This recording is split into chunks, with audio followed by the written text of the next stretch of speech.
Hello and welcome to another Warcaster video. Now, today's video was originally going to be a hot or cold take episode where I'd say my feelings on Stunning Strike and then probably everyone would disagree with me. But the thing is, I couldn't do a hot or cold take episode because I don't really know how I feel about Stunning Strike. So today I'm just gonna do a deep dive into the big discussion pool in the world of D&D that is Stunning Strike. Now before I get into it, if you are new here, consider subscribing because I upload a new video every week, as well as a podcast episode every week as well. So if you're new here, subscribe, support, tell me if you like it, all that good stuff. So, Stunning Strike, just so we're all on the same page and we all know what we're talking about, what is it? Stunning Strike is a monk ability that they get at 5th level. They can interfere with the flow of ki in an opponent's body. When you hit another creature with a melee weapon attack, you can spend 1 ki point to attempt a Stunning Strike. The target must succeed on a Constitution saving throw or be stunned until the end of your next turn. But what is stunned? What does that mean? A stunned creature is incapacitated, which means they can't take actions or reactions, they can't move, and they can only speak falteringly.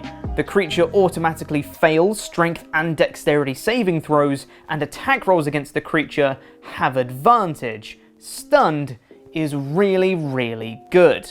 And because the effect lasts until the end of the monk's next turn, they get a whole round of this creature being stunned, and then on the monk's next turn they can, in theory, just re-stun them again, so that for another round they still can't do anything. They have advantage on all their strikes, which means they're much more likely to hit, and then all they need is 1 more failed Constitution saving throw, and that's a whole nother round where the creature can't do anything. So, essentially what it boils down to is that the feature itself costs 1 ki point, and all they need is 1 failed Constitution saving throw, and the creature's going to have a bad time. Now, the DC for the Constitution saving throw is based off the monk's wisdom, whereas the to hit bonus for their attacks is based off their dexterity, which means realistically they're going to need 2 pretty good stats in order for Stunning Strike to hit and for them to fail their DC consistently. A monk with a wisdom of 16 at level 5 has a DC on their saves of 14, which isn't half bad, but also, if you're a monk and to do your other cool monk stuff, you're probably going to have a higher dexterity than your wisdom, so your wisdom might not be that high. If you're doing standard array or point buy, you might not have both as high as you want them. It can get a bit messy. But for a monk, they get loads of opportunities to potentially stun a creature, because also at level 5, when they get Stunning Strike, they also get an extra attack. And that means that if they want to spend another ki point, they can on 1 turn have 4 attacks, potentially 4 opportunities to land a Stunning Strike. Higher level monks could, in theory, just dump a whole bunch of ki points on 1 turn to ensure that a particular creature is definitely stunned for the next turn. I mean, if they do 4 attempts at Stunning Strikes and they use the extra ki point to do Flurry of Blows, meaning they get their 4 attacks, that's 5 ki points for 4 opportunities at a Stunning Strike, that's 4 Constitution saving throws from your creature. You keep doing that for a couple of turns, they're not going to last too long. Now that might not be viable for lower level monks, but for higher level monks, say they're like level 15 or higher, spending 1/3 of your ki points, because you have as many ki points as you have monk levels, it's probably going to be worth it for the rest of your party to be able to absolutely melt them for a whole round, especially if there's some sort of big bad or you're in some big boss fight. Even if the creature has legendary resistances, being able to potentially burn through them so that, your wizard's banishment goes off without a hitch is definitely a worthwhile endeavor. And if the creature has 3 legendary resistances, you could still stun them on that turn. If you get 4 opportunities, you could still just burn through them all and then stun them. Granted, you need to be quite lucky for that, but it is possible. So we can all agree that Stunning Strike is really strong.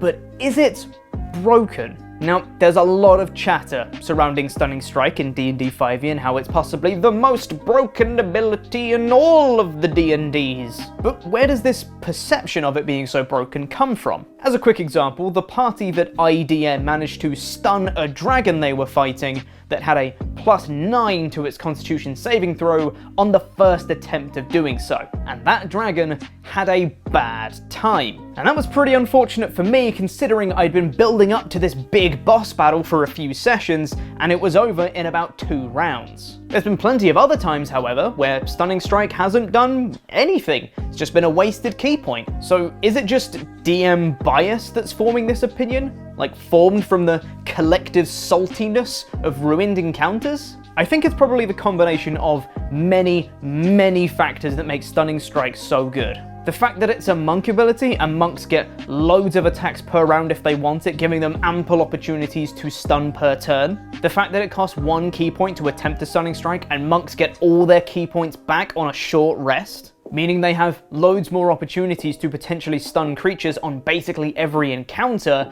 And let's not forget how really, really good stunned is as a condition. So let's go off the assumption that it is broken. Let's pretend that we all agree that it is really broken and needs to be changed.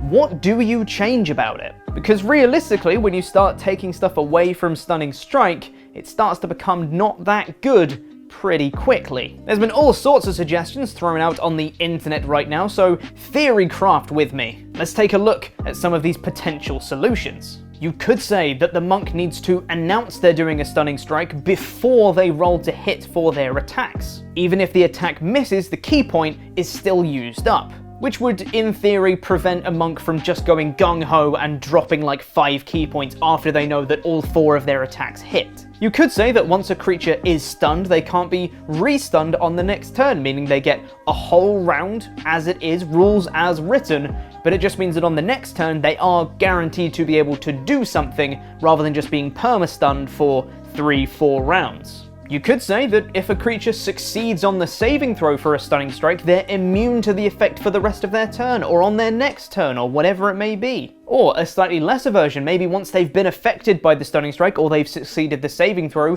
they then have advantage on the saving throw for subsequent tries of a Stunning Strike on the same creature. Or you could say you could just do 1 Stunning Strike per creature per round, or just 1 Stunning Strike per round. You could say it costs 2 key points instead of 1 to attempt a Stunning Strike. If you want to get radical, you could change how key points work. You could say that they don't get all of them back on a short rest, instead they get maybe 1d4 or 1d6, or it scales with their level or whatever it may be. Following the radical chain of thought, you could change what being stunned means. Because realistically, there are loads of different effects that being stunned has, and you could just take one of them away, and it would still be a really strong condition to put on your opponent. Let's say you wanted them to be able to take actions and reactions on their turn. I mean, they still wouldn't be able to move, you would still have advantage on all your attacks against them, and they would still automatically fail all their strength and dexterity saving throws, so your wizard could just go, they're stunned, fireball! And then they get loads of damage,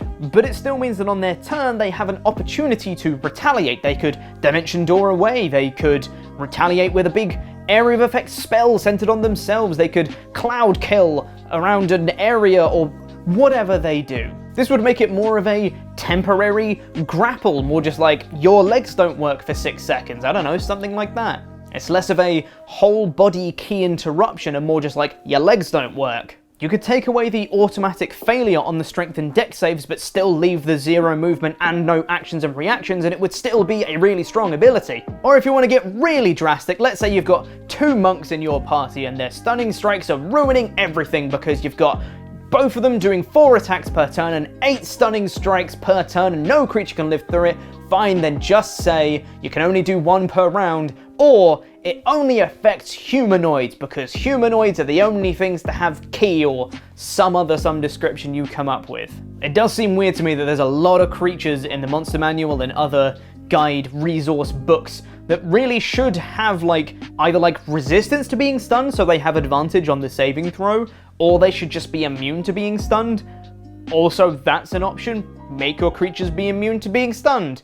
Obviously, not all of them because your monk would hate you, but the realistic ones, the ones that make sense. Basically what I'm trying to say is, there's loads of ways you can change Stunning Strike, and not all of them have to do with the ability itself, it's more about how the DM reacts to it. So after all that, after looking at all of the details on it, is it broken? I think it depends. I think it depends on what kind of campaign you're running, because monks regain all their key points on a short rest, and if you're running the kind of campaign where you're doing one encounter per short rest, it's not unrealistic to expect your monk to have their full arsenal of key points for every single encounter you do. So if the level 8 monk in your party has 8 key points ready to go at the start of every encounter, and the first thing they do every time is go up, flurry of blows, stunning strike twice every single time, then maybe consider taking it down a peg. But if the way you play in your campaigns is that you're having 2, 3, 4, 5 encounters per short rest, I think it's probably fine as it is. Is it strong? Absolutely. But is Fireball? Is Smite? Is Banishment? Is Leomund's Tiny Hut? They're all crazy strong. I know this seems like a really wishy-washy answer, but it really depends on how the DM reacts to it. If you don't change anything about the ability or how you react to it, and then you continue to get frustrated after encounter is thwarted by the evil monk and their overpowered ability, then that's really on you. Maybe consider changing the types of creatures that you're presenting to your players. Stop giving them one really strong monster for them all to dogpile on and have an encounter with 10, 12 different creatures all running around, so even if they manage to stun one, they've still got 11 other things to deal with. Or even more simply than that, just look at how your players are reacting to it. Are they saying, oh man, that was a bit anticlimactic, I wish that boss battle had gone on for a bit longer, didn't really feel like a challenge?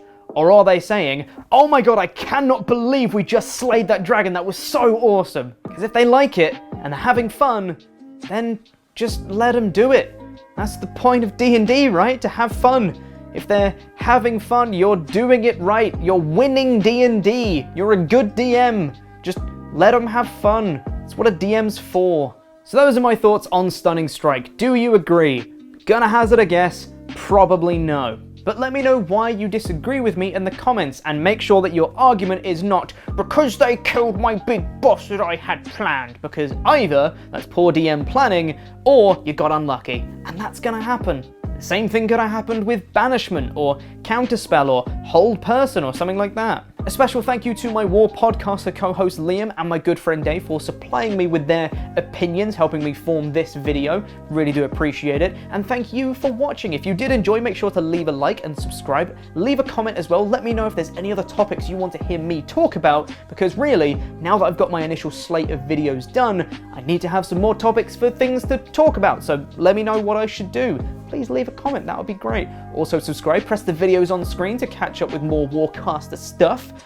I've been Pete Quinnell, thank you very much for watching, and this was Warcaster.